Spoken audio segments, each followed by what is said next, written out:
В древности всегда учителя преподавали стоя. Но самые уважаемые, они должны были немножечко все равно присесть. И говорят, сел на море, Христос на водах. То есть он приказал немножечко отплыть в лодке, он в ней сел. Безусловно, что он мог вставать, говорит, а люди сидели на береге. Берег каменистый, вот они все видели прекрасно Христа, и голос разносился по водам. Очень так доступно, как микрофон.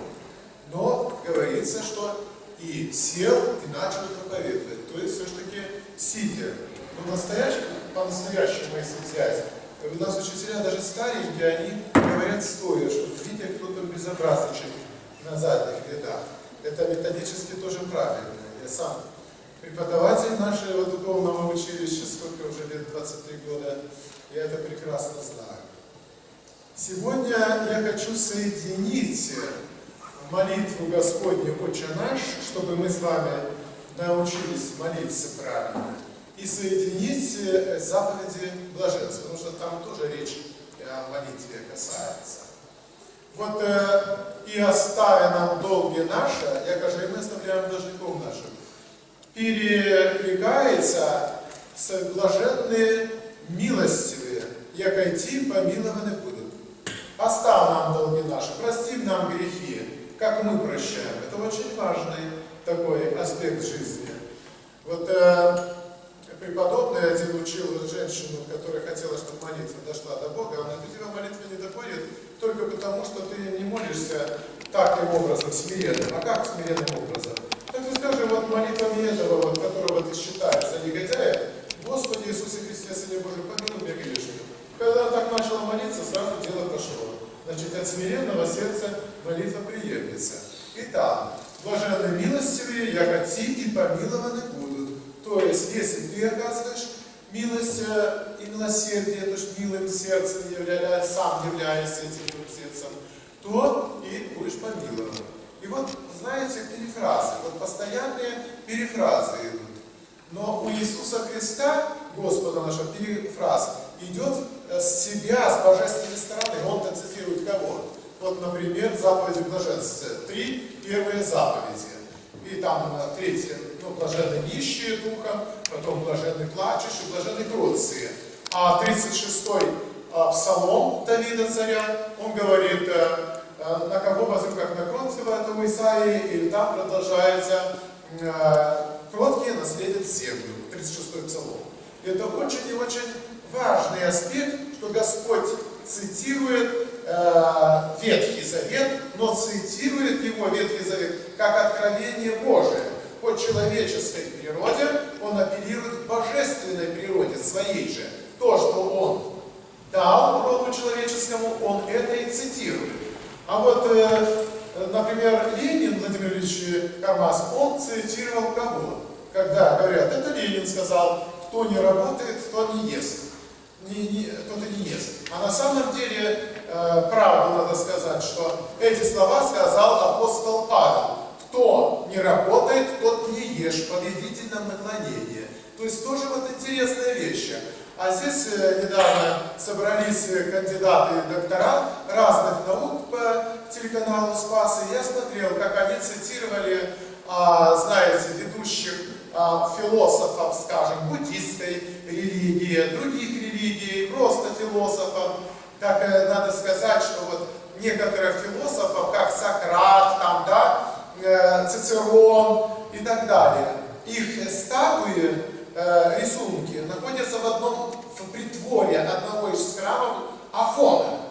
И что общего православные монахи и вот эти язычники? То есть они стоят, а в руках свиток. И на свитке написано его выражение. Так вот эти выражения, не что иное, вот любое выражение взять, мы его в другой интерпретации найдем в Священном Писании.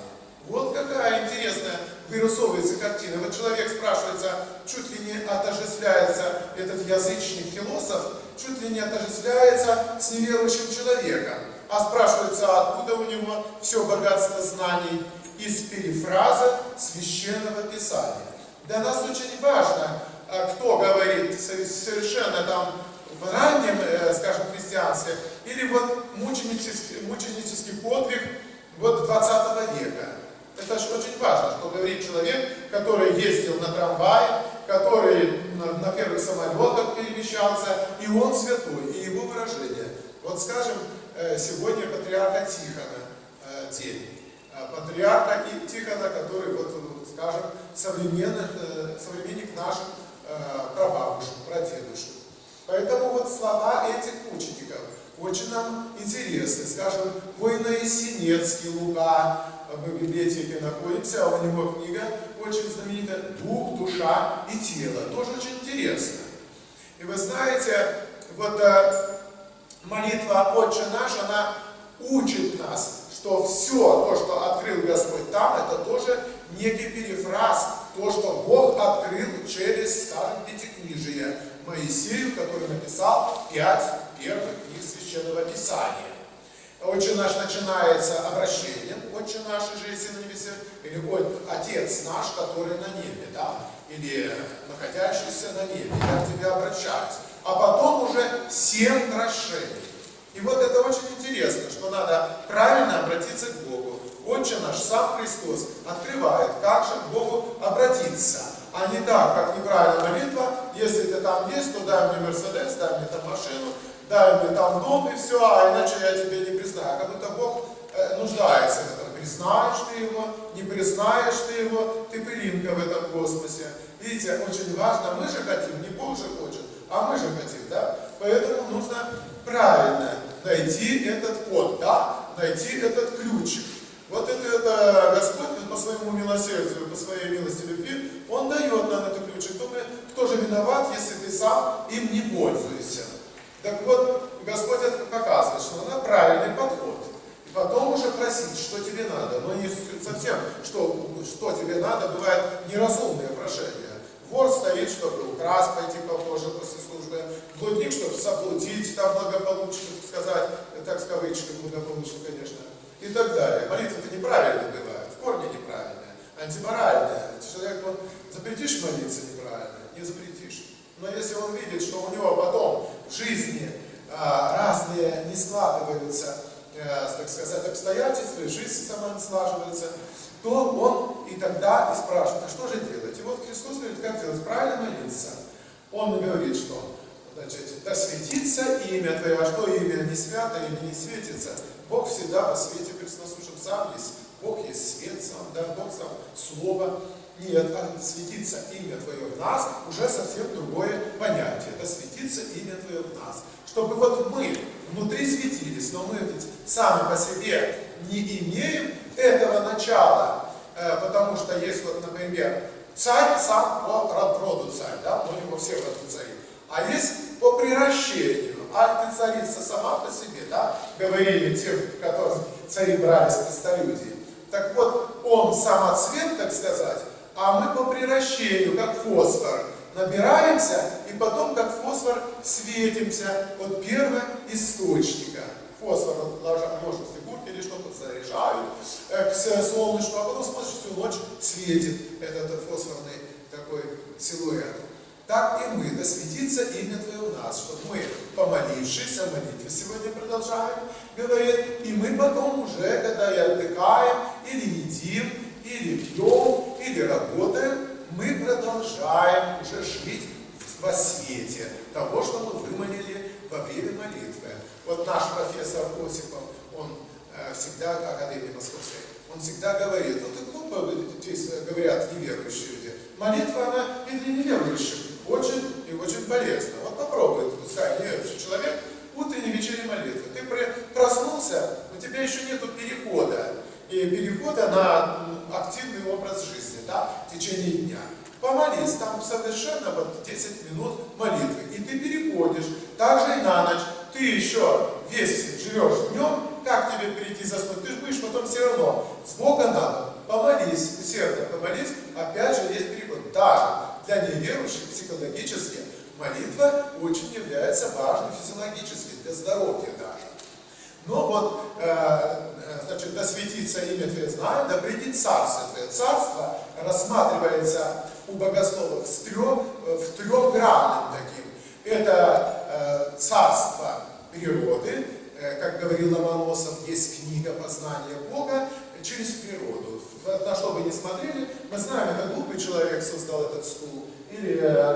на каком уровне. Заходишь где-то, вот я недавно освещал новые операционные в онкологическом центре, там, и вот в центре я смотрю, какая же техника, я удивляюсь этого, какие-то умные люди это изобрели. Даже мы можем определить, кто это сделал, человек или животное. Так вот, это царство природы нас приводит к Богу неизбежно. Так же, как царство благодати. Царство благодати уже потруднее, не каждый его приобретает. Вот он, значит, молится, начиная вот с молитвы «Отче наш», утренней, вечерней молитвы, и в нем, получается, внутри уже что-то находится, да? Но еще не Царство Небесное, а уже Царство благодати находится. Один случай для сравнения. Все ведь надо вот сравнение делать, примеры конкретные. Один был человек, и он настолько уже находился в Царстве благодати, что когда пришел ангел за бессмертной душой, и говорит, я тебя, значит, забираю, там будет Господь с тобой. И он говорит, нет, я туда не пойду, Господь и со мной здесь. Так там будет Богородица, ты Богородица со мной. Тот говорит, ну что же делать? Пошел, значит, жалуется Богу ангел. А он говорит, ладно, возьми псалмопевца Давида, и он красиво заиграет на гуслях, и увлечет. Так вот и сделали. Давид появился, заиграл, и уходя Давид, а за ним этот нищий. То есть вот этот нищий, или благодатный, или блаженный, у него царство благодати внутри. Он ни в чем не нуждается. Причем имейте в виду, что этот нищий православный, да, пример. А есть ведь нищие такие благодатные люди, не православные. Это, скажем, тоже Сократ, там, Диаскор и так далее. То есть они находились естеством, как апостол Павел говорит, ибо язычники естеством законные творят. Вот кто заставлял Диогена там в бочке жить, там, или другого там философа, а ему эта бочка как манна небесная, потому что он внутренний рай был. Говорят, вот интересно, что мы на земном шаре находимся мы, или земной шар находится в шаре каком-то, да? То есть философия иногда и так размышляется. Так вот, царство благодати, оно, конечно, первым долгом, естественно, как бы, более, так сказать, вероятно находится у христиан, но бывают случаи, человек родился в какой-то стихии, иноверцев традиционных имею в виду, я извергов совершенно таких не имею в виду, и у неверующих язычников. Это редчайшие случаи, когда человек находится в такой самодостаточности, но когда Бог внутри. Такому человеку, когда приходит Иисус Христос и говорит, а знаешь ли ты Господа Иисуса Христа, сам стоит Господь, а он, кто это Господи? А он говорит, тот, кого ты сейчас перед собой видишь. И тот говорит, да, верую, исповедую и поклонился. То есть вот такая душа, которая у язычника, у иноверца естеством, но по какому-то обстоятельству, находящемуся в каких-то рамках, да, когда приходит Господь, обязательно человек узнает. Вот Царствие Небесное и состоит из таких людей. А вот третья часть, значит, это место благодати царства и царство славы. И состоит из людей, которые всегда выбрали это лучшее. Вот читаем мы Достоевского, да, и там, значит, есть роман «Преступление и наказание». Центральная часть, полная, значит, картинка «Воскресение Лазаря». Полная. И вот эта картина прочитывается вот этой Софочкой, и, значит, Раскольников слушает, и два совершенно разных примера. Этот мертвец, убийца, он неверующий. А это, значит, легкого поведения, но это израненный, живой все-таки человек. Очень изуродованный, но живой, есть перспектива. И это центральная часть Достоевского, да? Вот это человек берет.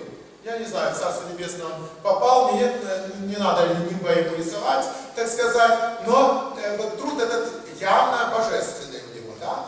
И он, значит, вбирает в себя это для того, чтобы находиться там, в Царстве Славы. Читаем книги, выбираем другие, «Мастер Маргарита» ненавижу, потому что там, я читал его, но ненавижу, потому что там в Песовское вот это чернословие на каждой странице, трудно было читать, но прочитал, вот. Но там же ведь тоже частица есть Евангелия для тех людей, которые книгу просто так не возьмут из-за своих принципов в советское атеистическое время, то читали вот в таком доступном для них образе. Вот не может человек просто горним воздухом постоянно дышать, ему надо, чтобы немножечко с выхлопами газов машины и так далее, это родная стихия. Так и здесь «Мастер Маргарита», значит, так и здесь Достоевского данный роман и так далее. Вот она большая литература здесь. И вот человек, если это по крупице жемчужинки взял с этих книг, насколько он этих книг перечитал, настолько он входит в царство славы с этим багажом. Вот что важно. И занимает ту ступень в царстве славы, насколько он подготовился. А здесь у него, может, и любимая кошка, и была любимая собачка, и так далее. О птицах говорит Священное Писание. Мы видим, и евангелистов изображают в виде орла, тельца, льва. То есть мы видим все то, что мы выбрали любовью, любовь к животному даже. Блажен человек, милуя и питаясь. Вот, да? Это ветхозаветные строки. Христос все их тоже в себя вбирал по человеческой природе. Христос даже взял ветхозаветные изречения, которые по божественной части предвечно сам же людям открыл. И вот это все в Царство Небесное с ним потом пойдет. В Царство славы. Так что 3 царства мы разобрали: царство природы, царство благодати и царство славы, как царство избранных людей, но каких? Вот таких вот. Так что думают, а вот этот пьяница войдет в Царство Небесное? Говорят одни богословы высокого уровня, наши московские. Вот послушал я как-то передачу. Нет, конечно, не войдут, потому что написано: ни пьяницы, ни блудники и так далее в Царство Небесное не наследят. Ясно и понятно, сказал Господь. А другие, скажем, как Ткачев, там питерский наш, скажем, Георгий, профессор Академии Митрофанов, там, или там, скажем, Константин Пархоменко, вот, они говорят: слушайте, вот давайте так, есть догматы, это понятно, что четко, а есть второстепенная вещь. Вот сюда относится то, что Христос сказал, данные про пьяниц. Какие пьяницы? Не раскаянные, да, а раскаянные, пожалуйста, Царство Небесное наследует. То есть такие второстепенные и третьестепенные вещи Священного Писания, которые надо очень серьезно прорабатывать в богословке путем рассуждения. Так что здесь вопрос, на который отвечает богословие, которым, значит, нельзя пользоваться дословно, буквально, священным даже Писанием. Вот. Ну, пошли дальше. Значит, да будет царствие Твое, да будет воля Твоя. Вот воля у нас, у каждого человека своя воля. И у каждого человека своя правда. Воля, у нас причем 2 воли. Есть воля непогрешимая, мы ее с волей Божией соединяем сразу, да? Воля. Каждый же знает, как правильно, а делает неправильно. И мы говорим: да будет воля Твоя. То есть мы отказываемся от своей другой раз воли, которая переращивается и жадностью, и гордыней, и так далее. И мы понимаем, что есть воля более совершенная. Она тоже, оказывается, в нас в сердце дана. Почему вот язычники некоторые Царство Небесное наследуют? Потому что они прислушались к воле Божией. И вот так человек, не книжный, не имеющий образования духовного, будет судиться по книге скрижалей, страничек, которые в сердце написаны у каждого. Вот здесь вот волю надо иметь в виду, что есть совершенно ценности, Дерзитекс, кодекс, дезервайвоес, дескоммунизмус, да, кодексы взятые были от заповедей Господней, и вот они, пожалуйста, они непогрешимые. И Христос тоже обладал, как Бог совершенный, и как человек совершенный, обладает 2 волями. Так вот, эту человеческую природу, которая не хочет умирать, но она не хочет, она молится, да мимо идет чаша страданий, мимо молитва в Гефсиманском саду. Но да будет воля Твоя, то есть божественной воле воле напрочь подчиняется человеческая воля. Потому что знаете, что божественное не согрешает, не падательное, а человеческая природа может ошибаться. И здесь он был прав, потому как он подчинился воле Божией, и он вышел кем? Героем. Без подвига не бывает героя. Победил смерть и смерть поправ, и он свой героем и победоносцем с этого самого креста. Вот вам подчинение воле, да будет воля твоя, яко на небеси, на земле. Пример еще нет, что там строгая подчиненность к человеческой структуре, она не такова, а тоже пример. Да будет воля твоя. Хлеб нас насущный дай нам есть. Хлеб имеется тоже три вида. Это значит естественный хлеб, чтобы голодными не быть, и хлеб вот всякой литературы, но не совсем всякой, но широкий аспект. Откуда мы взяли, например, воскресение Лазаря в романе «Преступление и наказание», у Мастера Маргариты «Суд Пилата Христа» и так далее. Да? Вот хлебом мы этим питаемся. Но все мне дозволено, все мне, значит, позволяется везде, но не все назидают, говорит апостол Павел, не все полезно. Это надо иметь в виду, конечно. Чтобы не перекормиться суррогатной пищей, сейчас ее сколько угодно идет из-за границы к нам. Вот. Поэтому здесь хлеб. И третье хлеб, это о котором мало кто знает, хлеб, о котором мы просим в Отче наш, это причастие тела и крови Христа.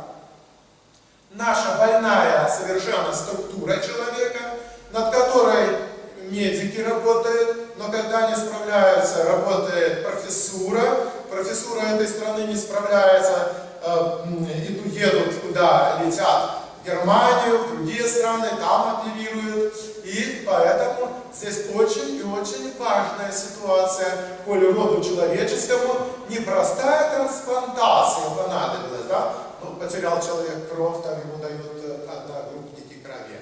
А ведь здесь сам Бог дает себя, воплотившись на трансплантацию, чтобы в наших на руках, в нашем теле текла кровь Господа Иисуса Христа. Вот такая трансплантация. Вот этот хлеб трансплантирующий, сам весь Христос, да, совершенный человек, чтобы мы совершенные были, он нашим хлебом в этом аспекте является. Не в том, что мы людоеды. В первые времена и такую клевету давали на христиан.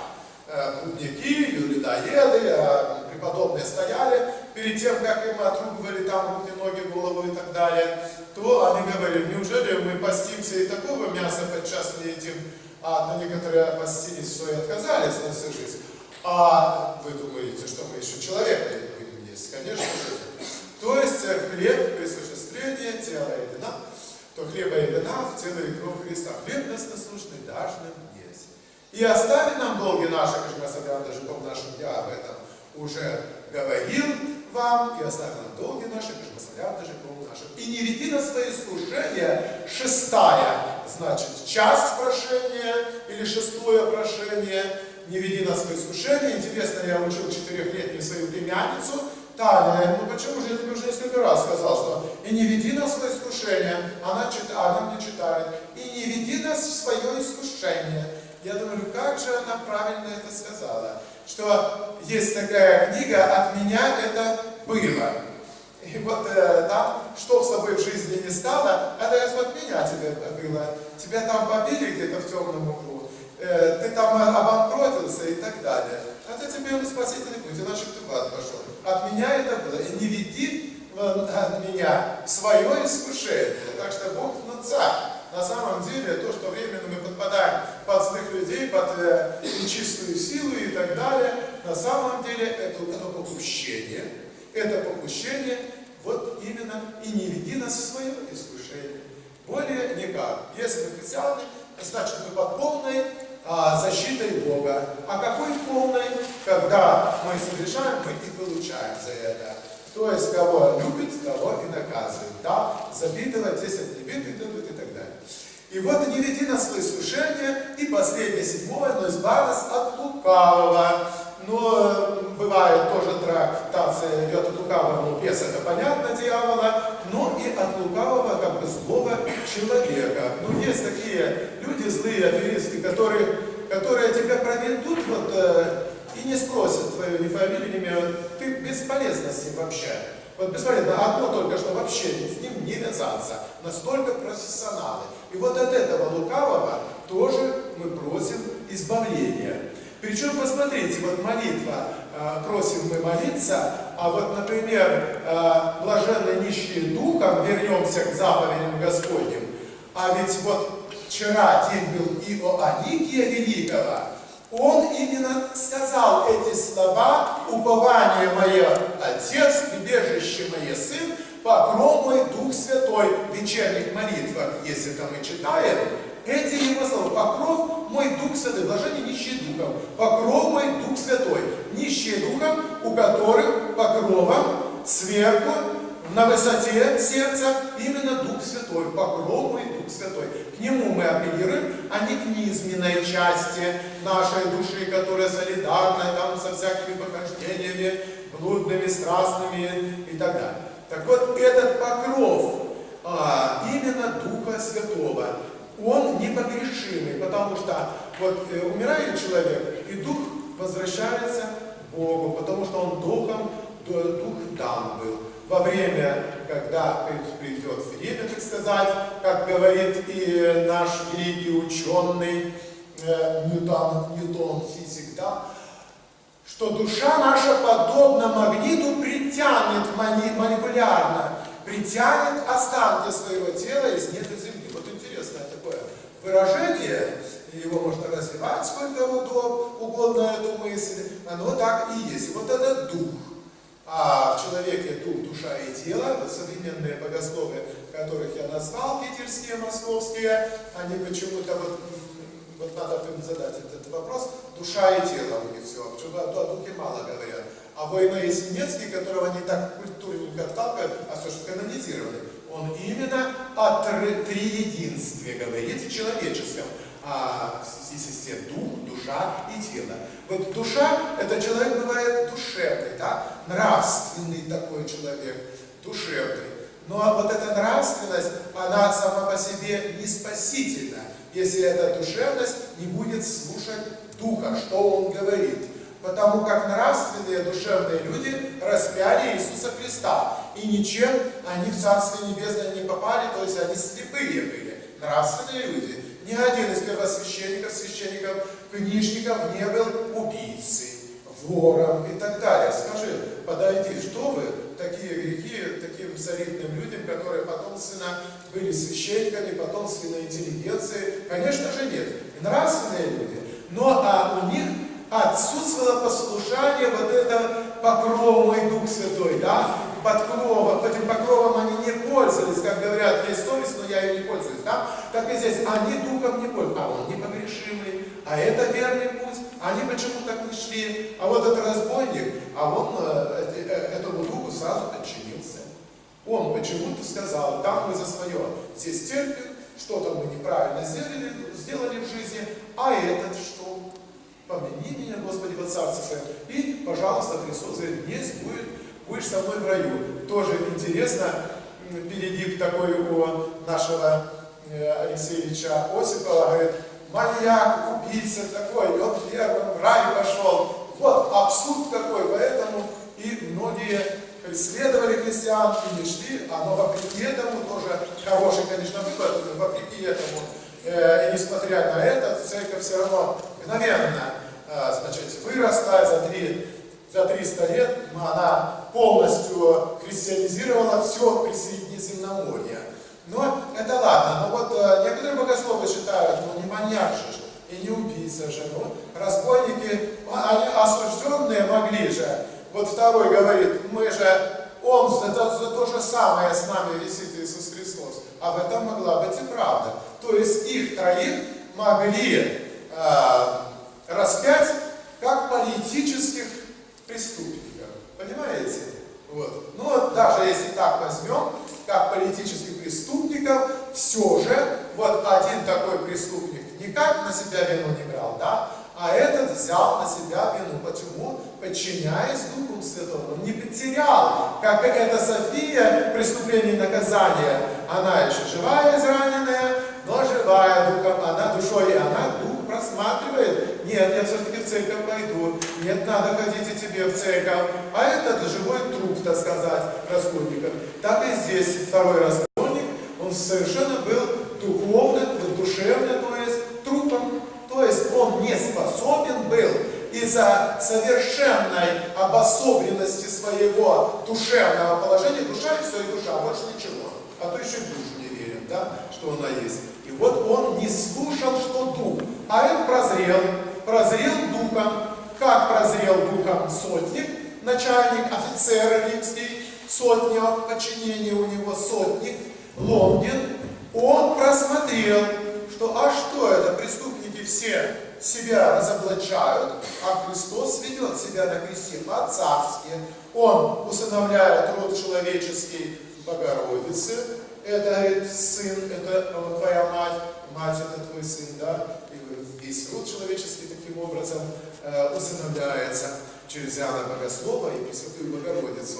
Он прощает грех разбойнику справа, Лонгин это смотрит по нарастающей. А что это он не говорит и не матюкается, как эти уже, что неизбежная смерть, теперь мы откроем и всех хоть выпустим пар, да? Ну так же всегда и было. И Лонгин, это офицер, прекрасно знал, что прежнего так и вели. До тех пор, как они оправдывались, а уже после этого хорошенько, так сказать, и говорят, и разбойники поносили его, то есть Христа. Понятно, что происходит перед тем, как уже последние языками.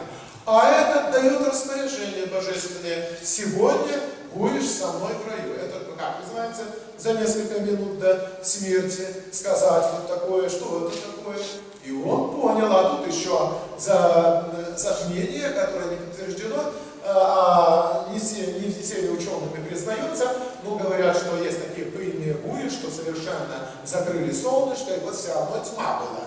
Ну, разные тут тоже раздраивание ученых наблюдается, но вот землетрясение. И вот это еще больше подействовало на офицера Лонгина, и он говорит, воистину это Сын Божий. А потом он еще охранял гроб Иисуса Христа, ну не сам, может быть, разводящим был, 4 воина остерегают, 1 разводящий, потом, значит, 4 на смену идут воины, и таким образом там 9-10 человек воинов, и они все видели эту светящуюся фигуру, потому что Христос воскрес в пересменку, все видели выход Иисуса Христа в атмосферу, так сказать. Вот эти вещи наблюдали. Эти люди, которые получили от Христа вот такой дар, видеть дар, это что же дар? Некоторые, вот каждый 10-й человек по рождению этим даром обладает. Это, например, я, да? Грешный, недостойный, но у меня до пионерства были открытые глаза. У каждого человека я видел справа ангел, слева бес, значит, бесы играли в игровой в детском садике, там, где патефон стоял, плясали. Ко мне приходил старец, открытое небо, Иисус Христос, как солнце, по бокам апостолы. И это я каждый раз, что видел, рассказывал. Брат меня на ручки возьмет, несет домой, на 7 лет старше, и я ему голову задеру и рассказываю, что я вижу на небе. То есть вот такие вещи интересные есть. Это каждый 10-й ребенок видит, потом, если родители атеисты, он, значит, это отказывается от этого, начинает думать, что это ненормальное состояние, а действительно было так, что мы смотрели 3 детей младших, сестры погодки у меня, а брат старший пришел нас забирать с детского садика, а в воспитателе тут дети с ума сошли, что-то видят там на небе. Он, значит, обиделся и нас с таким еще скандалом увел домой, потому что такое отношение было воинственно-атеистическое уже в те времена. Так что вот дух этот не потерян, во-первых, по рождению, вот как у меня случилось, у меня никогда не возникал вопрос, есть ли Бог, другое дело, что слушаю ли я Бога, иду ли я потом по тем словам, которые он выразил в этих священных писаниях и так далее. Так что вот вернемся в Отче наш, что 7 прошений мы сказали, а дальше тоже надо быть благодарными, а не так, как 10 прокаженных Христос исцеляет и возвращается благодарить только 1, а 9 где? Так и здесь завершение. Церковь ему дает, яко твое есть царство и сила и слава, то есть такое послесловие, оно всегда есть. Яко твое есть царство, сила и слава Отца и Сына и Святого Духа, ныне и присно и во веки веков. Аминь. Послесловие тоже обязательно по этой вот этике духовной.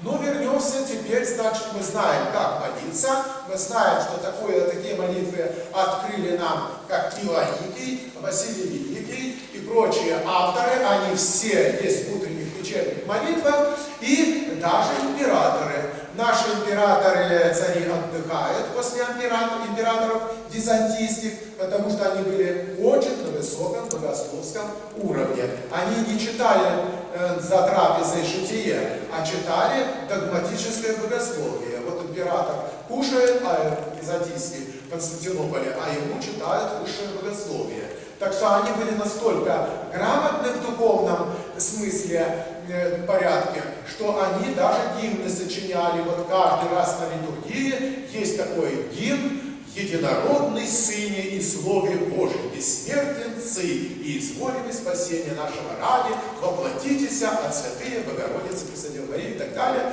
Это Юстиниан, император византийский Константинопольский, сочинил такую высокую мысль. Даже слово «единородный» по-гречески «homoousios», то есть единородный изобрел слово. Вот сейчас в доме язык обособливается, и слава Богу, что он нет. И они придумывают слова, и они родные. Они из каких-то слов уже существующих составляют, и получается новое слово, которое заменяет русское слово. И они радуются, что вот у нас корни возрождается.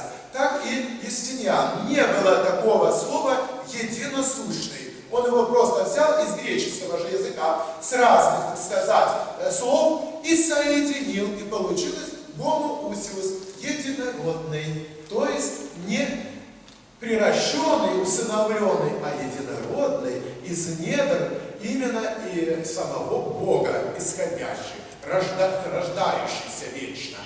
Дух Святой там исходящий, а это вечное исхождение, а здесь вечное рождение. На этом заканчиваем там, и уже нельзя дальше по этике христианской, дальше в это стихи входить. То, что не открыто, надо иметь этику вежливости, не лезть туда. Вот кто туда дальше лезть, в это учение Святой Троицы, те, так сказать, очень много потом претерпели наказание Божие и человеческое, к тому же. Так вот, вернемся опять к заповедям блаженства, когда четвертое – это блаженные алчущие, жаждущие правды. Вот интересно, сочетается с первой о Духе Святом, да, блажение нищие духом. Причем прибавление духом не у всех евангелистов, но вот интересно, духом именно. Так вот, жаждущие правды, там дух, здесь правда. Правда с большой буквы Бог. Там дух, Бог, Бог есть дух. Тоже интересное повторение мать учения, говорят, да, и усугубление такое двойное, оно очень важно. Даже философам того времени, когда Евангелие писалось, одни евангелисты Марк, Лука, там, Матфей, они пишут, что, скажем, два бесноватых там было, да, вышли из гробов, то есть наоборот, один бесноватый, а вот Матфей пишет, что два. То есть удвоение как бы с двойным ударом бьется. Вот действительно беда такая была, удвоение, хотя никто не знает, один действительно был, раз такое разногласие, или два. Тоже интересная вещь. Или там те свидетельствуют один ангел, а Матфея это два. Ну, он слышит, евреи чистокровные. У них считалось так, если два, то это свидетельство точно, а если один, это не совсем верно. И никто тебя там среди евреев слушать не будет. А это списали другие для язычников, особенно Лука. Ну, там здесь все это дело проходило напрямую. А уже у Матфея нет, так нельзя. И так же, как скажем, насчет женщины. Женщина на Востоке, а иудеи тоже Восток, это закрепощенное, что-то такое, что не может быть, так сказать, в проповедничестве взято. Поэтому здесь надо тоже было иметь в виду на первых порах, это потом уже феминизация, акселерация, все, а тогда это надо было посылать апостолов, то есть мужчин. Это все имели в виду евангелисты, когда брали ученики, а ученики своих учеников учеников и так далее.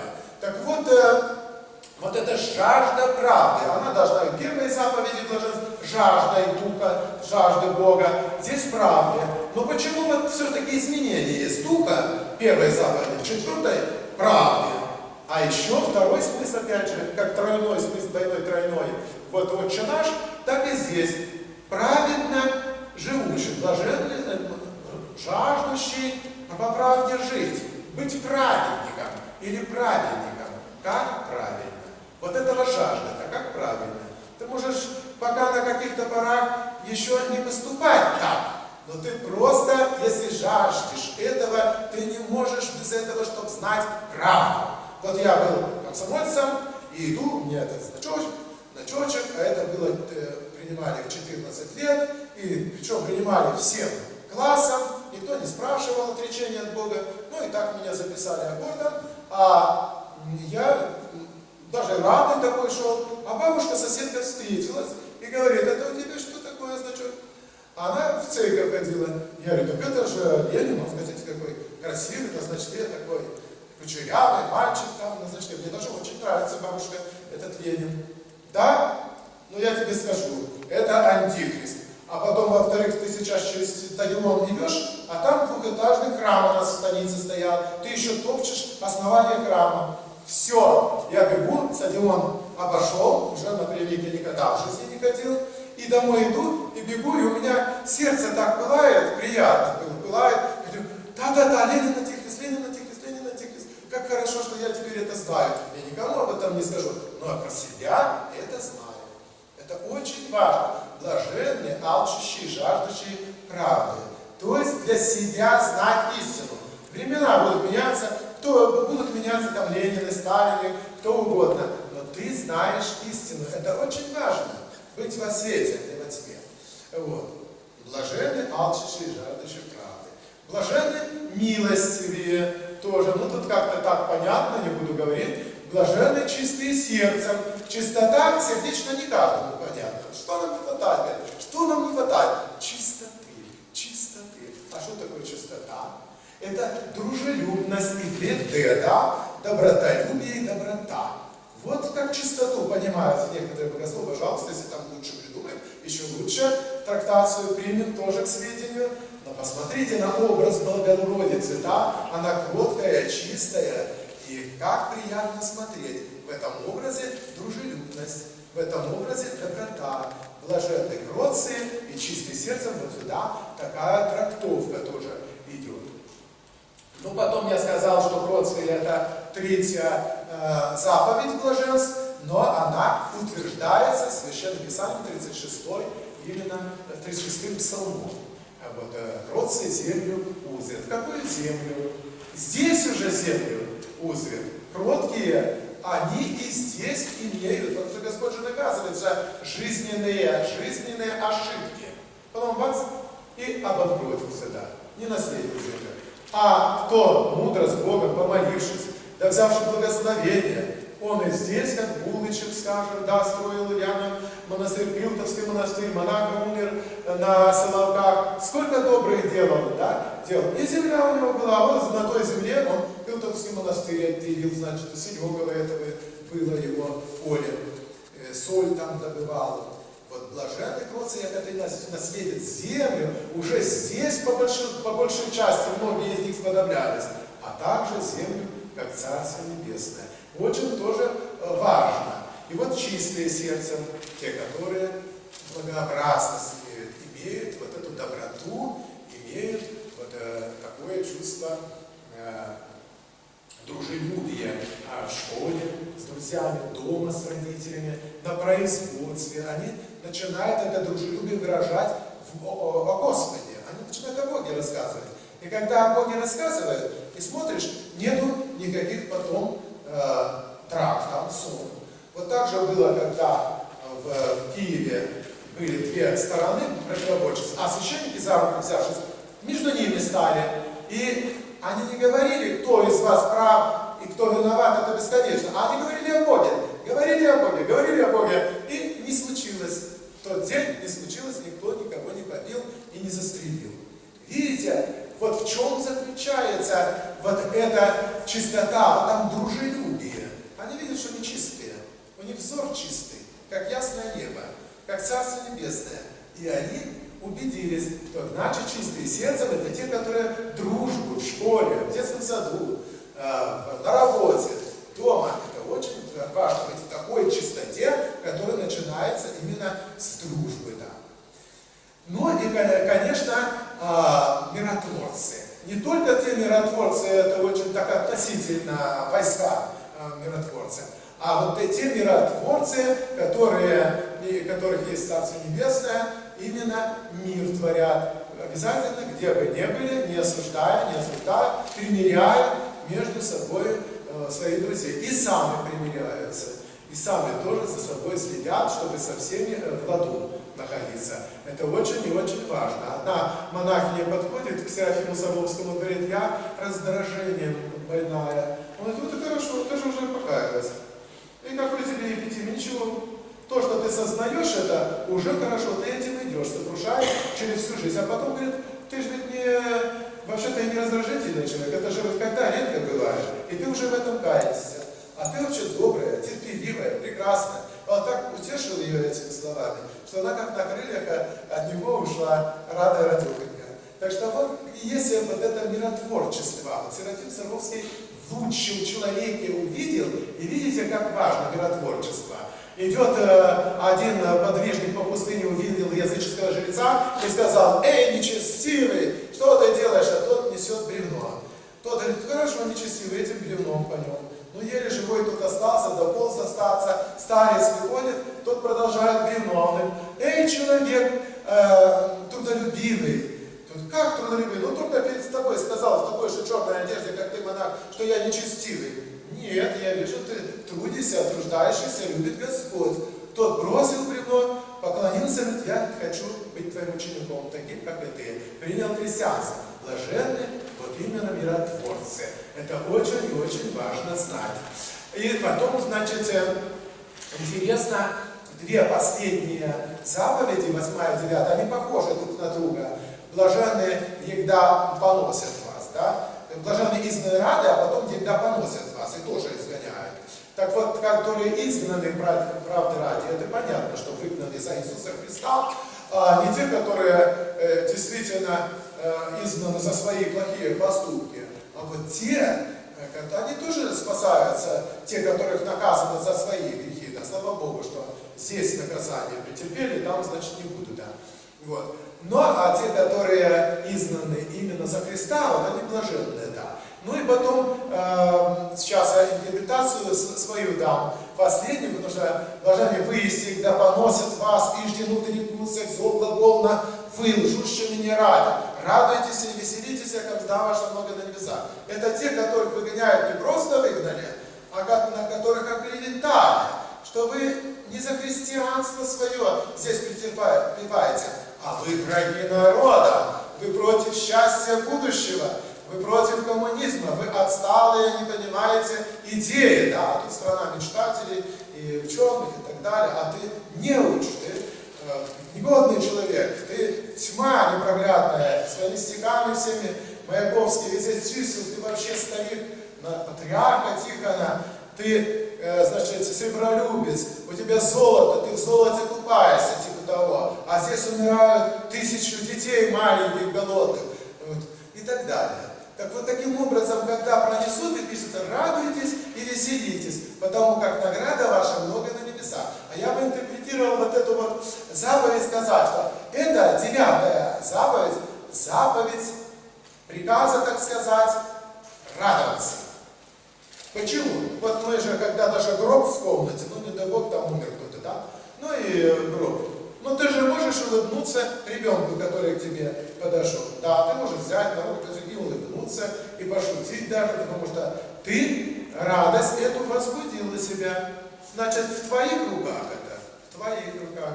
Не отчаиваться и сказать: уберите ребенка, ой, заберите, не могу смотреть и так далее. Ведь радуйтесь, вот заповедь радуется. Радуйтесь, непрестанно молитесь, всегда радуйтесь. Дополнение совершенно с другого текста. Радуйтесь и веселитесь, как награда ваша много на небе. Вот эта заповедь радоваться в рамках поношения, в рамках клеветы, знаками знания радоваться. И действительно, смотрите, как это получается. Даже радость – это оправданная ситуация психологическая. Вот наших выгнали в Китай, да? Вот выгнали еще в какие страны. А я смотрю историю, а куда же там выгнали? Не в Сибирь же там, вот, вечный мерзлоту, пальмы растут, очень даже неплохо. И в таких условиях они радовались, ничуть даже не беспокоились, построили и припеваючи живут сейчас. То есть даже здесь устроилась у них жизнь. Понимаете? Ну, тех, кого расстреляли, грехи на себя взяли. То есть человека, кто убивает, тот грехи на себя забирает. Ну, не дал возможность. А этот идет, так сказать, оправданный. Грехи, за свои грехи пострадал, свои грехи оставил.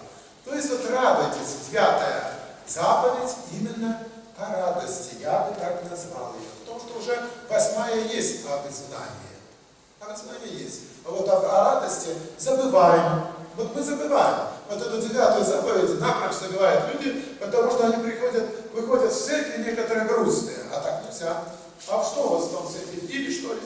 Вас что, церковь поносили? Ну выйдите вы рады из церкви. Улыбнитесь народу. Пусть церковь прирастит этим зданием. Вот как я смотрю фотографии БНК Коми в Далпане. И здесь из желтого кирпичика храм, а рядом 9-этажный, тоже желтенького. И на этом храме белые полоски, и на этом здании получается как корабль. Все начинается с храма, с Иисуса Христа и заканчивается телом организма человеческого, многих членов церкви. Ведь церковь что это? Вичка мысли, церковь что это? Вичка это и Христос вирья. Ведь церковь это тело и кровь Христова. А мы ставим тая Христос яйца, дюкан яс, а мы составляем частички этого тела и крови Христовой. Вот поэтому вышли из храма и поделитесь, что вы там получили. И тогда люди, кто это будет видеть, да, и пути в дороге, и они скажут, вот и я туда пойду. Вот смотри, какой радостный. И также Блюм Антоний Сурский, также ведь пришел к Богу. Он мальчик эмиграции. А там роскошь, а там игры, а там богатство, все в блеске за границей. И он зашел в церковь, так сказать, а что тут темная церковь, даже свечки горят, даже электричества нету, все. И вдруг он заметил, что люди подходят к алтарю, одни, глаза долу, так сказать, вниз, а выходят оттуда радостные. Говорит, а что же они там, что с ними сделали? Что на них так подействовало? Вот интересно.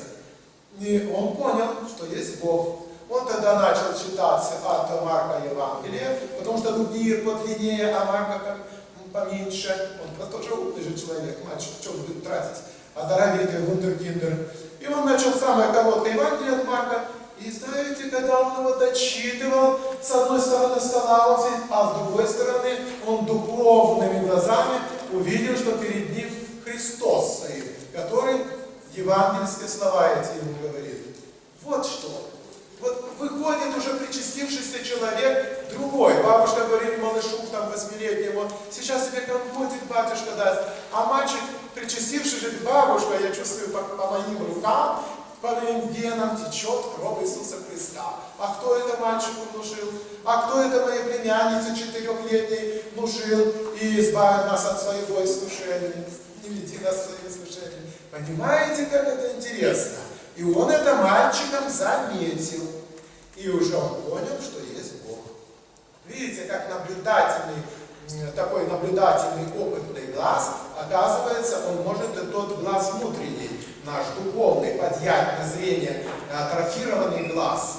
Вы знаете, насчет духовного зрения Священное Писание так выражается: если твое око чисто, то будет и все тело чисто. То есть человек чистый оком, он видит, что все чистые. Ну, у каждого же есть чистота, но не у всех же там табличка, допустим, знает чем. И вот он видит, да?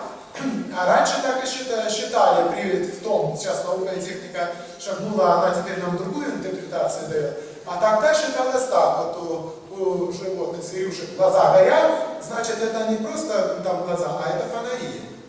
И вот светило есть око, да? Светило телу есть око. То есть он освещает и видит все. Вот так считали раньше, что если глаза горят, значит освещают, как фары, и все видят. Вот тоже интересно, да? Вот. А если ваше око будет лукаво, оно что будет своим светом, каким светом выносить? И оно будет все этим светом, скажем, ультрафиолетовым или ультракрасным, или там красным, да? Оно будет все как бы загрязнять. Свет тоже разный бывает. И дьявол светится, у него свой свет, так сказать.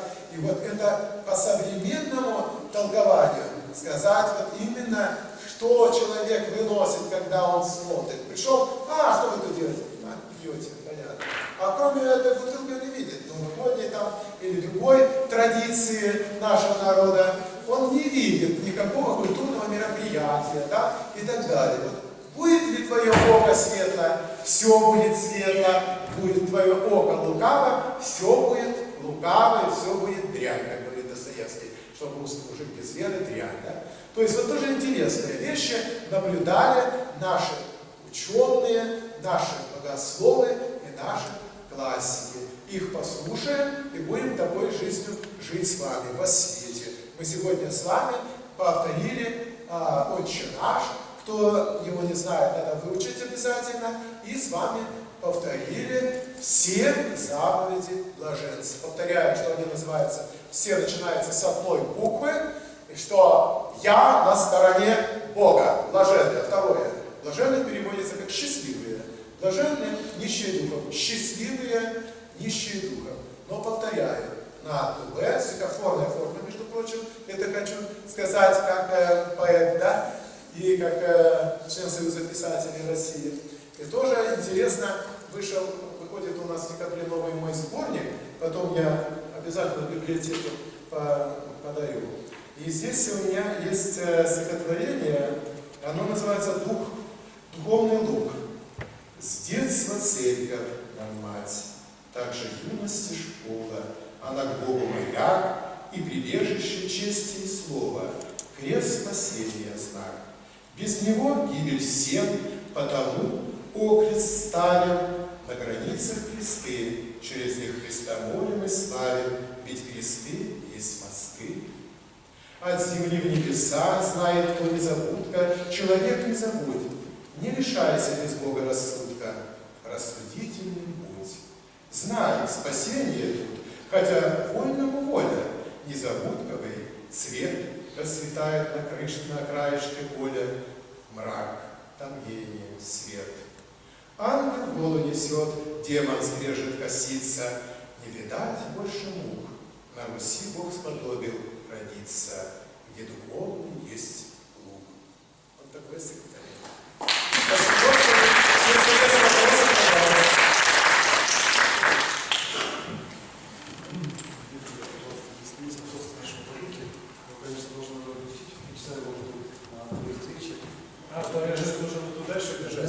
если что-то такое необратимое, как цунами, пожалуйста, сдавайте.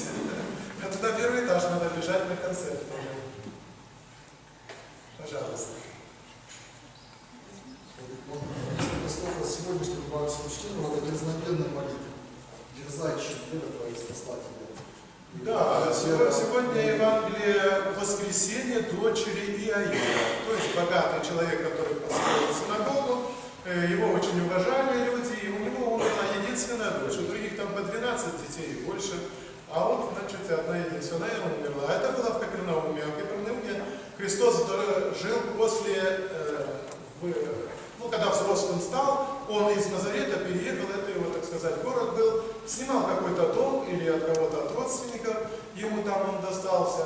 Ну, в общем, он там жил в этом Капернауме, из черного камня, между прочим, а песчаники из других городов, они белокаменные такие. И вот он знал, видимо, хорошо эту ситуацию, и он очень редко воскрешал. Всего 3 человека воскресил Христос, чтобы вы знали, это 2 детей, и Лазаря своего друга, вот мальчика, вот девочку, и это самоцелью не было. И вот это именно ситуация, что он сегодня в этом чтении евангельском, он воскрешает эту девочку, причем он воскрешает, приходит девочка, вставай, дайте ей поесть. То есть вот таким образом, Лазарь, гляди вон, выходи Лазарь из могилы, юноша за руку взял, восстановил с этого смертельного То есть не так, как воскрешали апостолы, святые пророки, они там ложились на этих покойников, дули искусственное дыхание, там чуть ли не делали это, напрягали свои мысли. А здесь полное повеление. Здесь Бог. Без разговора никакого. Приказ. Лазарь, выходи. Все. Лазарь выходит. То есть вот это вот сегодняшнее евангельское чтение по пути на воскрешение этой девочки Христа, к кресту коснулась женщина. Вот девочке 12 лет, и эта женщина 12 лет кровоточивая. Ну вот кровотечение матки. И значит она здесь была, значит, исцеленная. Только прикоснулась к Христу, я исцелею, она так про себя думала. И он говорит, дерзай, пши, вера твоя спасла тебя. Когда он говорит, кто меня прикоснулся, но она не могла скрывать. Да, я вот прикоснулась по простоте. Ну, союз. И он говорит, дерзай, пши, вера твоя спасла тебя. Как отец Максим на эту именно акцент дает на это Господне. Вот подведение итогов, что с ней случилось. Вера твоя спасла тебя. Поэтому вера наша, она оказывается нечто спасительное. Без веры не бывает у нас спасения. Поэтому есть символ веры. Советую, кто не знает символ веры, выучить наизусть. Он очень интереснейший. Причем мы говорили с вами о вольной интерпретации разных богословов, то подойдите очень правильно, что догматы не обсуждаются. То есть это научно определенные истины. Вера твоя спасла тебя, значит, надо быть глубоко верующими. Я знаю, что даже болячки на теле, иногда глубокая вера и у нас уходит. Когда ты хорошо веришь в то, что болячка, вот отец Филипп как врач, он это замечал на практике своей богатой, многолетней. И вот действительно вера твоя спасла тебя. Без веры мы ничего не можем в это сделать. И вера, она должна быть такой крепкой, обязательно, чтобы мурашки по коже шли. Вера, признание невидимого как видимого и грядущего как наступившего.